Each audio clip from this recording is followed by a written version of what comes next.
Ici, je vais faire la vidéo pour calculer, je veux dire, le travail d'une personne qui doit voilà, faire un trajet de 30 mètres, 30 mètres avec, bien sûr, deux seaux.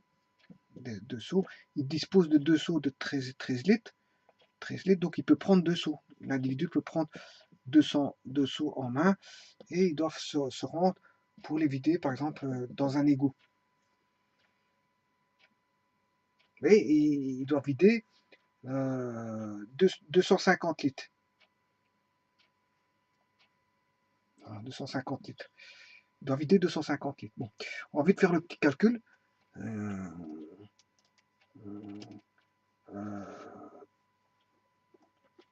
et combien de trajets qu'il faudra pour faire cette. Voilà, le travail, on va calculer le travail nécessaire et en combien de trajets il va le faire. Bon, il faut savoir que là, on a déjà 13 et 13, ça qui fait 26 litres. Ça veut dire qu'un trajet fait, il peut prendre 200. Pour faciliter la tâche, je prends 260 litres. Comme ça, j'ai pas besoin de ma machine à calculer. Voilà, presque 300 litres. Presque 300 litres. Bon, 26 litres, 260 divisé par 26, ce qui fait 10. Bon, il va faire ça en 10 trajets. 10 trajets, 10 trajets, mais aller-retour, je vais prendre que les allées, parce que les retours, il vient avec des sauts vides. Voilà, je vais refaire que les allées. Donc, il va faire 10 trajets, parce qu'en fait, les trajets, il y en aura 20. Hein, parce qu'ici, il y a 260. Là, il sait prendre 26 litres, parce que deux sauts de 13 litres, ça fait 26 litres.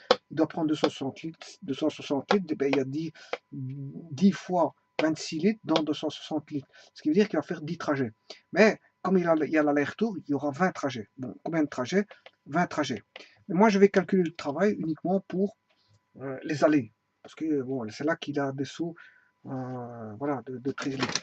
Alors, le trajet, enfin le travail, c'est la force fois un déplacement. Or, la force, c'est ici, c'est des masses, fois M fois G, voilà, c'est des poids. Hein. Les forces sont des poids qu'il doit prendre. Hein. Je peux mettre des vecteurs, mais il n'y a pas besoin. Ici, bon, je peux mettre des vecteurs ici, ces deux vecteurs. La somme de ces deux vecteurs, il y a 13 fois 10 newtons. 10, j'ai pris 10 parce que c'est 9,81 mètres par seconde, mais j'ai pris 10 pour avoir 130 newtons. Voilà, je transforme en une force de 130 newtons. Ces deux forces identiques, donc elles sont identiques. Je les somme. Et, bon, elles sont tous les deux de même direction, le même sens. Et donc quand je les somme, bon, ils auront une direction, la même. Leur somme vaudra, la résultante aura la même direction que les deux vecteurs qui ont même direction elles-mêmes. Donc il n'y aura pas d'angle, il n'y aura pas d'angle. L'angle vaudra 0 entre la résultante et les deux vecteurs. Donc en fait ici on aura combien de newtons? 130 newtons. Comme il y a 130 newtons et 130 newtons, au total la résultante fait 260 newtons. Ce qui veut dire que là, la force vaudra m fois g fois 2 parce qu'il y a deux sauts, ce qui fait, on vient de le voir, 13 fois 2, 26 fois 10, 260 newtons. Et avec un déplacement, j'ai dit que je prenais que les allées, 30 mètres.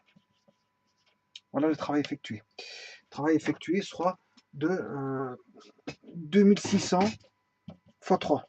2600 fois 3, ce qui fait 0. Une fois 0, 0. On a bien 30 mètres. Hein, ouais. 3 fois 0, 0. 3 fois 0, 0. 6 fois 3, 18. Je reporte 1. 2 fois 3, 6. 7800 joules. 7800 joules.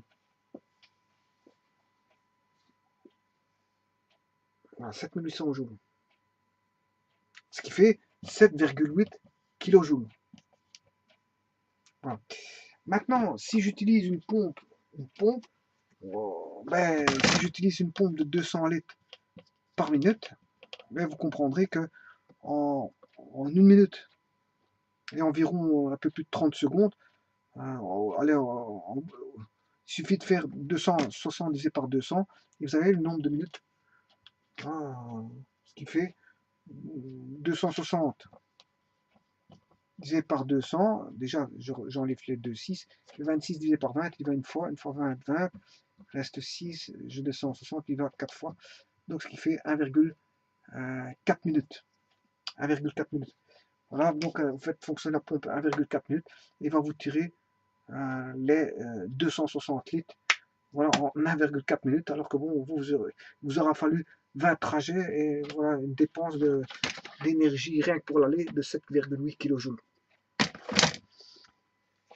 Voilà, je vous remercie.